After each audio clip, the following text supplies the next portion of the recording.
Back to my channel. This is Jay. This is the 10th episode of the weekly show. So I was supposed to have, I had the notes prepared. I was ready to go. But of course with work,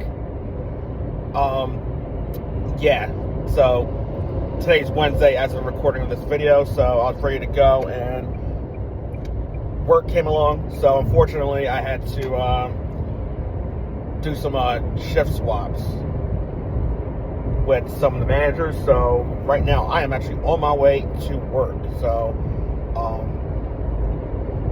here to talk about a few movies, a couple things that happened over at CinemaCon. I'm just going to do it like just right off the bat, no notes or anything. So wish me luck. So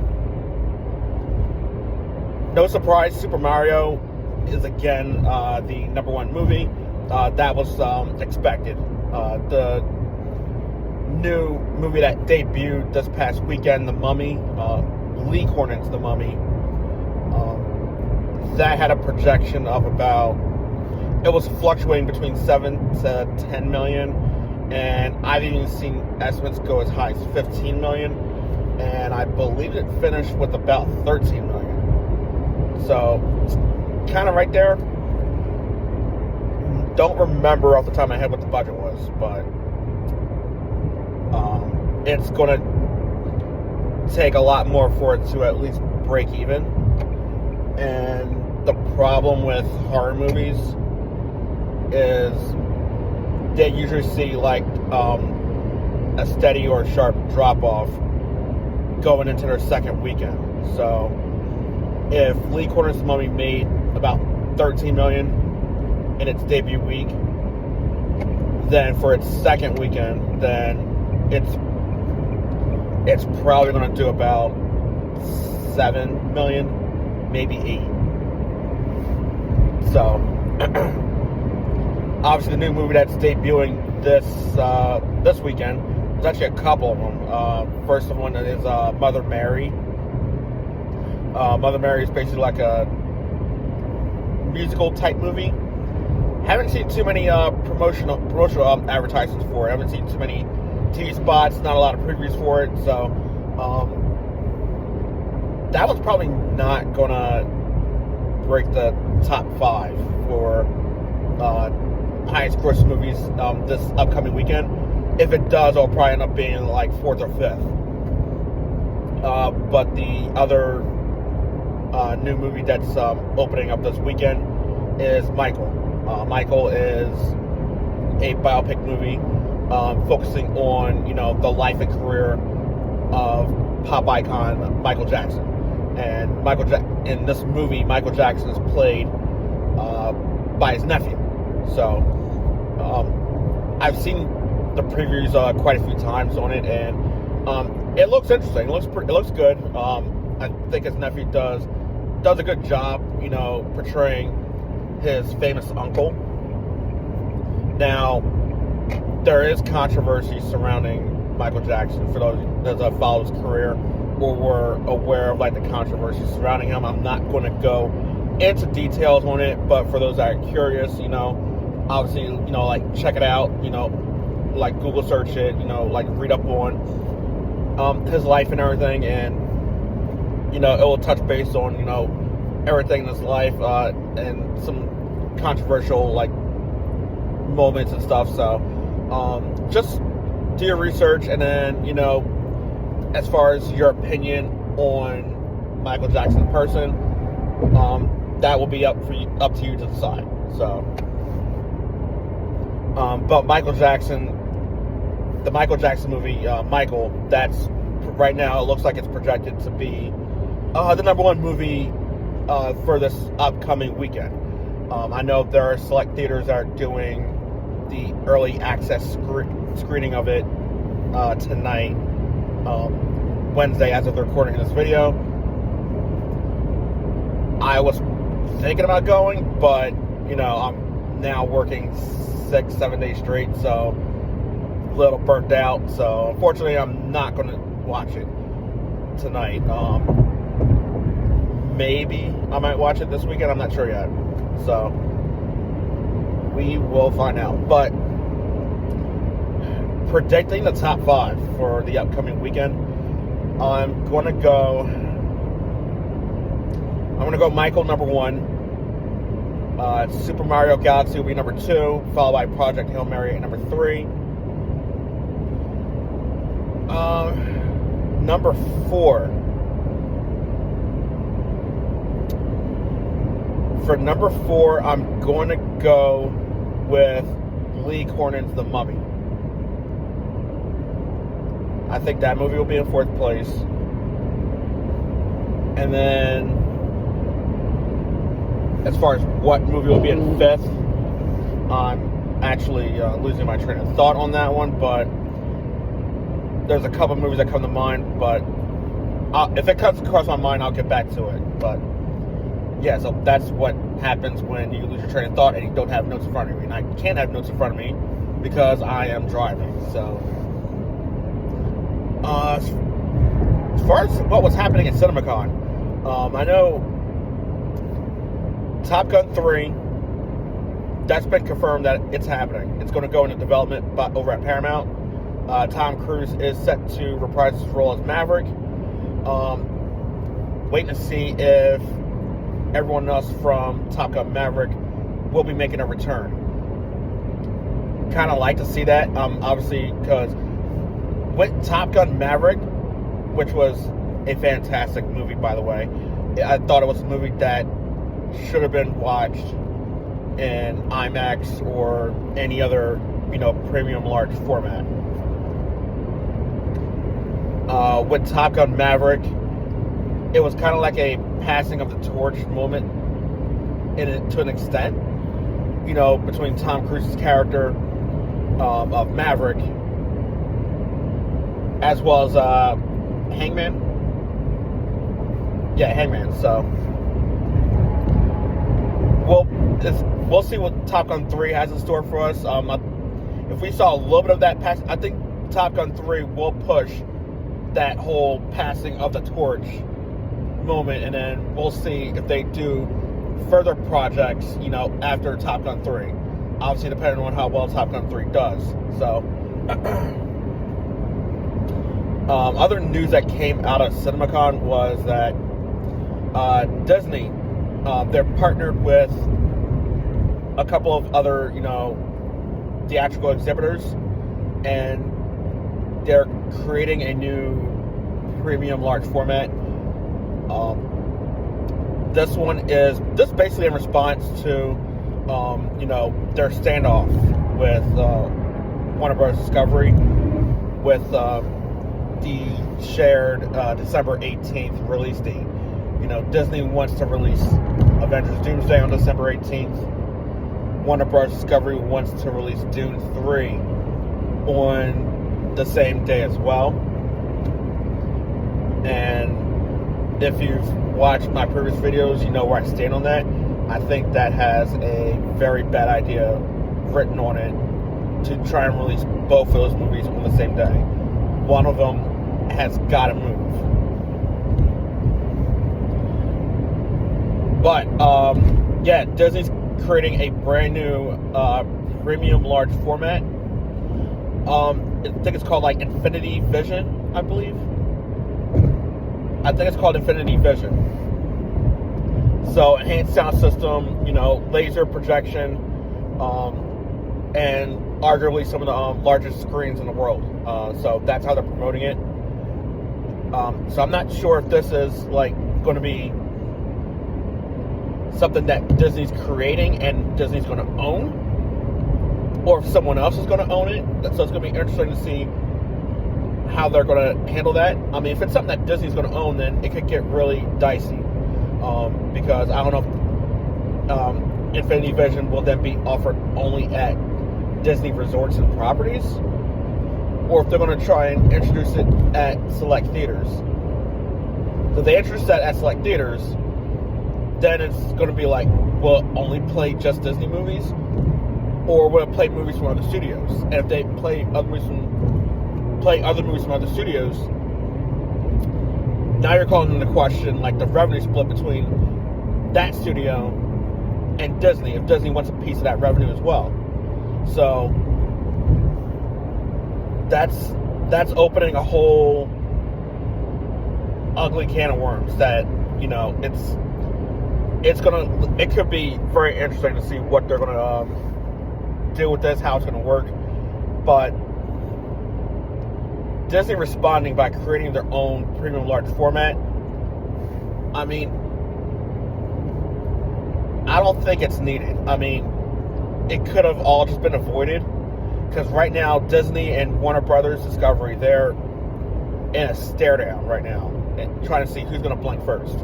And right now, from what it sounds like, Warner Brothers Discovery has got all the IMAX screens, either most or all the IMAX screens, secured for the December 18th release of Dune 3.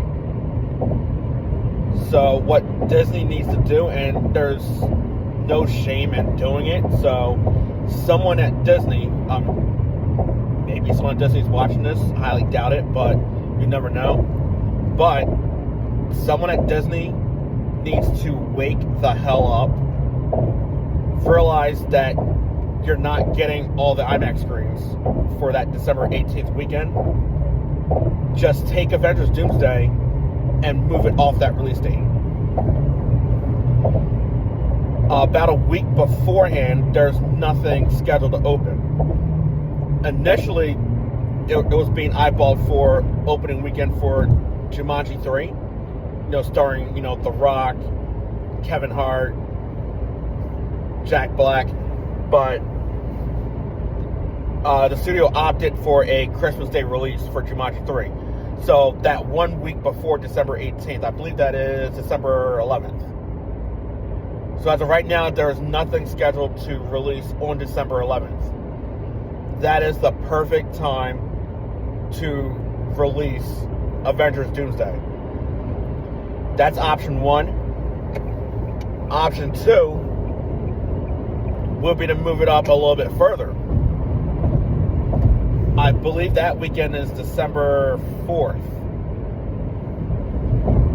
Yes, December 4th. There's only one movie scheduled to open that weekend, and that is Violent Night 2. I'm 100% sure Avengers Doomsday can easily compete against Violent Night 2. Like, no shame in bowing out of December 18th and re-strategizing and changing release dates. No shame in it. Just, you need to be smart about it. So someone at Disney needs to wake up and realize this dual December 18th thing is not going to work. If you continue with this plan, then both studios are going to lose money. Now, IMAX tickets, premium large format tickets in general, they cost more than a standard movie ticket. Yes.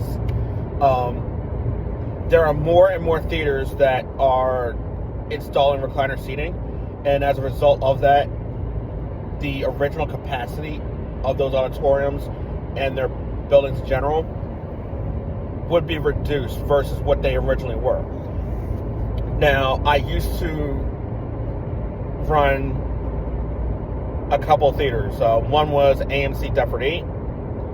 The other one was AMC Marlton 8. Now, those are in the, that live in that area or are familiar with those two theaters. Those two theaters are essentially twins. They're virtually identical to one another, with a couple of small differences here and there. So, I've worked at both locations, pre-renovation, and I've worked at both locations, after they were renovated. So, Deptford 8 and Marlton 8, their two largest auditoriums before the renovation used to hold about 380 people. Then Marlton got its renovation, and then Deptford got its renovation a couple years after that. Now, both of their largest auditoriums can hold about 120 to 150. So, with the recliners, you lose more than half of your original capacity. Because those recliners they're bulky. They're large. Plus, the obvious, they need room to fully recline while still providing walking room for someone if they need to, like, get up during the movie to visit the concession stand or use the restroom, etc. So with reduced capacity, that obviously means, reduced, revenue opportunity unless they bump up ticket prices, which unfortunately we've seen in the last, several years. So what the studios need to do is look at things at the theater level. So Disney and Warner Brothers need to do that, especially Disney, since they're not getting any IMAX screens, or if they do, not a whole lot.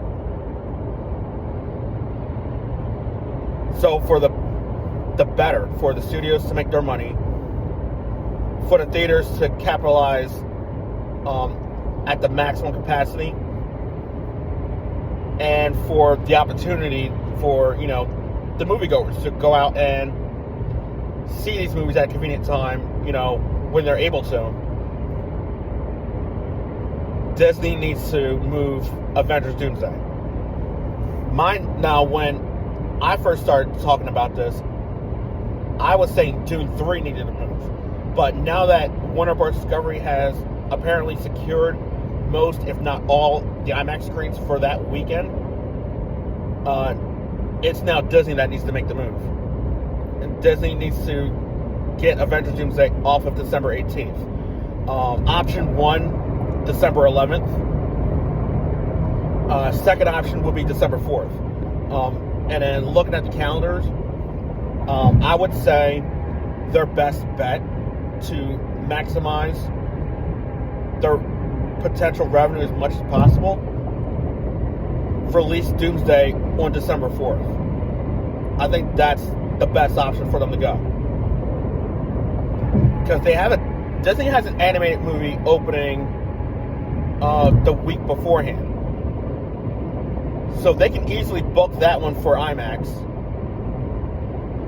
And then when Doomsday opens December 4th, that animated movie, that can either get bumped out of IMAX completely, or Doomsday will be dedicated to the majority of the IMAX screens, while that animated movie, I forget the name of it, but it could be left in maybe a couple of IMAX screens, which I don't see that happening. But still, that will give Disney roughly 3 weeks to basically get as much revenue as they can from their IMAX shows. 1 week from that, Disney Pixar animated movie, and then 2 weeks for Avengers Doomsday. Not to mention additional revenue from obviously your standard traditional 2D showings, your 3D movies, and then your other premium large formats as well. There's other premium large formats like Dolby Cinema, AMC Prime.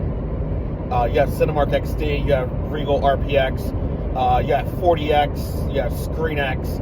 There's all kinds of different options out there. So I don't know what Disney's doing, but they need to make the move like right now. So there's my little rant on Disney. So again, Disney, if someone at Disney's watching, you need to, take my advice, please. Move Doomsday to December 4th. That's the preferred option. Let's see, Batman 2. The Batman 2. That's obviously, in the works. They're still casting. I saw, I believe on LinkedIn or somewhere, that Charles Dance has been cast to play the role of Harvey Dent's father. So I thought that's a great casting choice.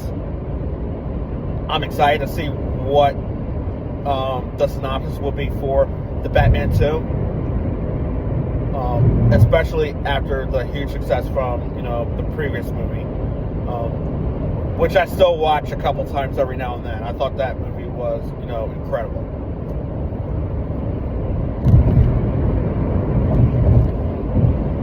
So yeah, and then obviously like in CinemaCon, you know, the typical trailer drops from some of the studios, which definitely has, you know, theater owners like definitely buzzing and exciting over what's to come this year as well as the next. So obviously when I have my script and notes put together, I'll dive into more details about that. So yeah, I love having notes for these shows, so that way I'm like completely organized and I know exactly what I want to talk about and I don't forget anything. So fortunately, you know, with work and now having to go in on my day off, you know, things change, so gotta adapt. So me doing this channel, like, and having to, like, you know, adapt to my work life, what exactly do I do? Since February, I've been back in the movie theater industry. Not talking about like YouTube channel and that, but actually back in the movie theater industry working as a general manager. So, my career started in 2001. You know, I was just a regular associate back in 2001. Then in 2005, I became a supervisor. No, not in 2005. 2002, I became a supervisor. So I started in 2001 as an associate. 2002, I became a supervisor. It was 2005, I became a manager. And then in 2016, a couple things happened. I became an interim general manager for a location because that location's GM went on medical leave. So I was basically running that location for about a month and a half. And then the company I was with was AMC Theaters. And then later on that year, AMC Theaters acquired Carmike Cinemas. I was one of a handful of managers that was picked to be a theater ambassador. So AMC sent me to a location in Connecticut, the AMC Bloomfield 8, which sadly, unfortunately, it's closed now. But they sent me to Bloomfield 8, and I was basically their theater ambassador, and I was sent there, you know, to train them and bring them up to speed on everything for, you know, about 2 weeks. And obviously, the neat part about it was AMC, they reimbursed me for my mileage, my gas, tolls, and they paid for my extended stay hotel. So they covered all that. So after the 2 week run, you know, went back to my home theater, and literally the next day, my boss at the time and a few people at home office, they received like nothing but positive feedback during my time up in Connecticut. The feedback was so positive that they tried to get me to go to another theater because apparently that location, which was, I believe, in Atlanta,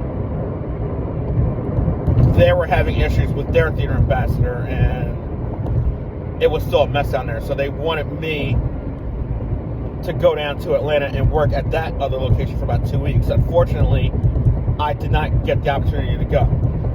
The reason why I didn't get to go was because my boss did not want to give me up for 2 weeks because we were headed into opening weekend for one of the Fast and Furious movies.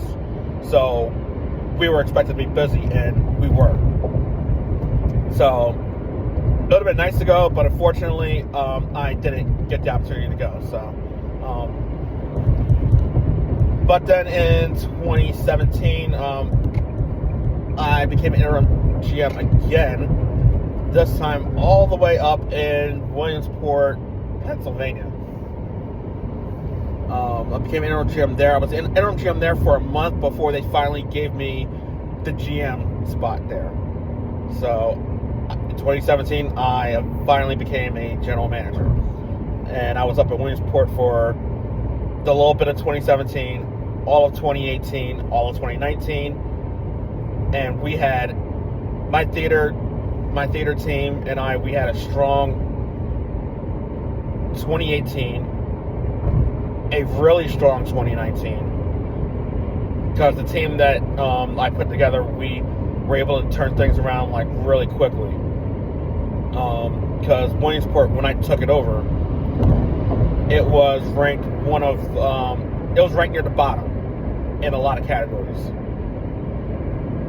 Obviously, it doesn't happen overnight. It takes a lot of time and effort and et cetera, et cetera. But eventually, we started moving up the ranks. Now, as far as like our division, we were ranked top 5 in a number of categories. So it was a really big turnaround. So we had a strong 2018, a really strong 2019. 2020 was off to a good start, but then March 2020 came around and yeah, we know what happened there. Theater opened back up in September, but obviously like limited hours, restricted hours. I was switched from salary to hourly. With those tight restrictions, I wasn't able to afford rent at my apartment. Yes, at the time, during the pandemic, there were executive orders in place where landlords couldn't evict you, which I completely get, and obviously that I was in favor for. But my concern was what would happen when those executive orders expired. Would the landlord try to evict you then? Would it give you time to pay all the money that you owe? So I had a decision to make, and unfortunately I decided to leave AMC. I made sure I paid all the money that I owed and moved back to the Philly suburbs, the Philadelphia area. Worked out a few places here and there. Returned to AMC from 2021 to 2022, and I left AMC in 2022. Worked a couple jobs between 2022 to 2026, and now I'm back in the movie theater industry. Not with AMC though. Not with AMC. Obviously, where I work, I've met the ownership group a few times, and I really like them. The ownership group is like fantastic. The ownership group, they're highly satisfied of everything I've accomplished so far, even my background. So that's good to know that I'm meeting or exceeding, their expectations and helping get the theater in a position where they're hoping to see it big. So yeah, that's my career path, and how I grew up with movies, why I enjoy movies. But as far as the YouTube channel, I mean, I should have started this quite a while ago, but just kept procrastinating, just been busy with work. And then someone I know, I've mentioned them before in a previous video or two, not by name. I'm not name dropping them, but they know who they are. Hopefully they're watching. They are such an amazing person. I've known them for a few years. I love chatting with them about movies, and then every so often, if our schedules do align, we do check out a movie or two and then chat about it and share some laughs over like food and drinks and whatnot. So and talk about life in general, but this person was the one that basically kicked my ass and told me to stop procrastinating and just get my channel started. They literally did not kick my ass. They probably would have if I kept procrastinating a bit further, but the person I know that is a big Brendan Fraser fan, and I've watched Rental Family with them twice. Compared to them, they watched Rental Family, I think, 11 or 12 times. It was definitely double digits. And I think that's absolutely, amazing and incredible that they've found a movie that they really liked and love, and they just enjoy watching it over and over and over again because they love it so much. I mean, there's people that have watched, like Avengers Endgame, like more than twice. I mean, I remember when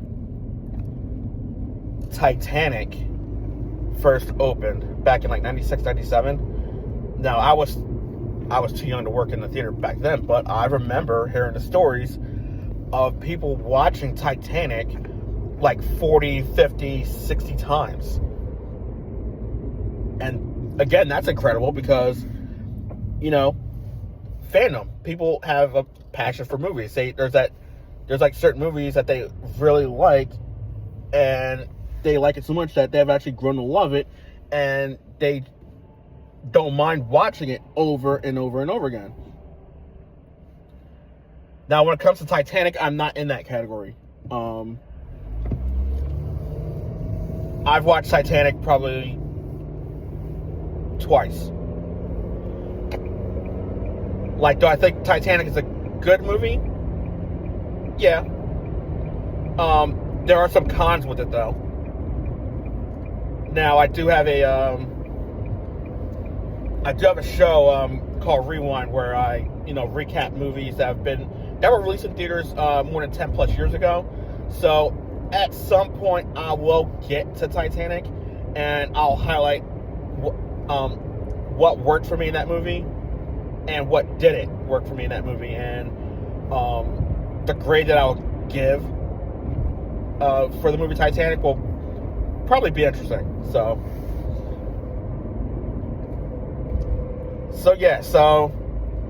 balancing the work life with, creating content. So it's not easy, but managing. There are a couple of videos that I am definitely working on. Like, speaking of, Rewind, I'm still working on doing a video for my recap of the movie Life, which came out in 1999 and starred, Martin Lawrence. There's another video I plan on doing, which, speaking of premium large formats, it would talk about, IMAX, the two of the biggest ones, obviously, IMAX and Dolby Cinema. What exactly are the differences between the two? And then obviously, me having such an extensive background working in the movie industry and obviously being a projectionist between then and still doing a lot of projection work throughout my career, even now.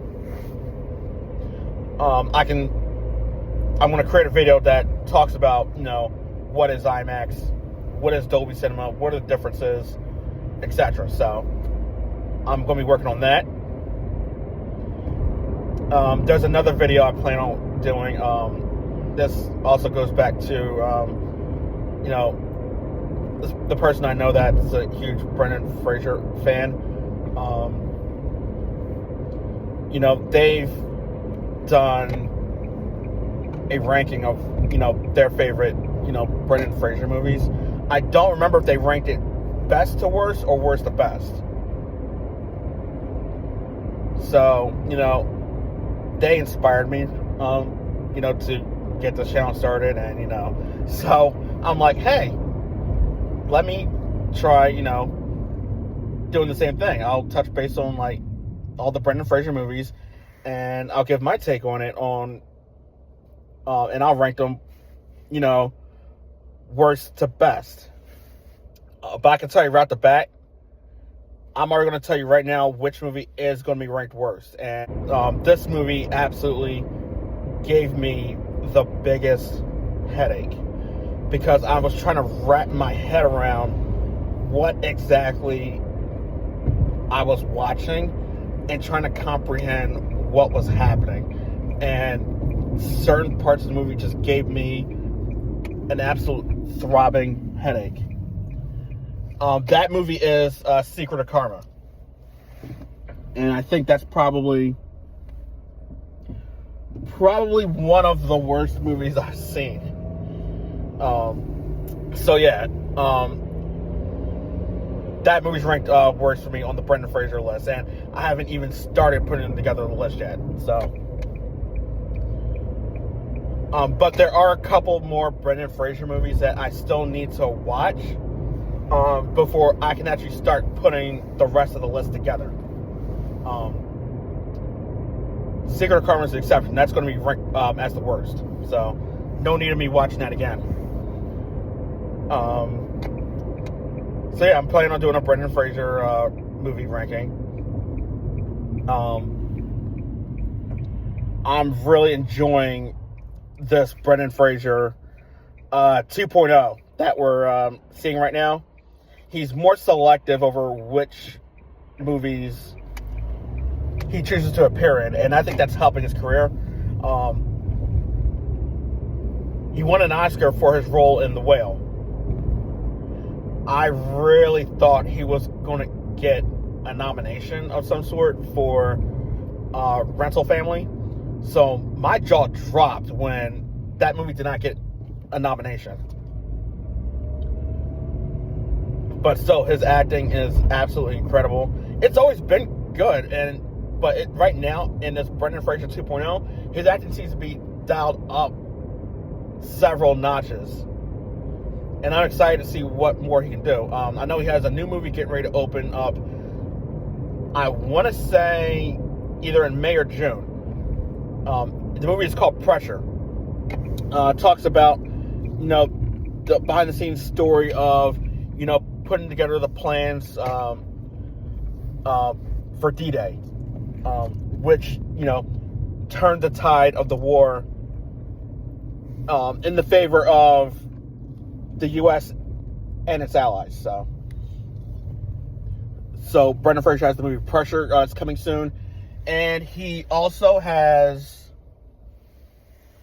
Mummy 4, which plans are in place to do a Mummy 4. Some of the cast are returning. Not sure who else plans on returning, but I'm looking forward to when that starts going into development, because then the excitement will get ramped up. And, that certain someone I know, once Mummy 4 opens, I plan on dragging them to opening night or at some point opening weekend to go check out Mummy 4, and I would imagine it's probably going to play in IMAX or any other premium large format, so we'll probably check that out. So yeah, I've just made it to work. It's about a 35-40 minute drive. So yeah, so that would do it for this right off the bat video. Thank you so much. Share your comments down below. Let me know if you agree with any of the points that I made, or if you disagree with any of the points that I made. And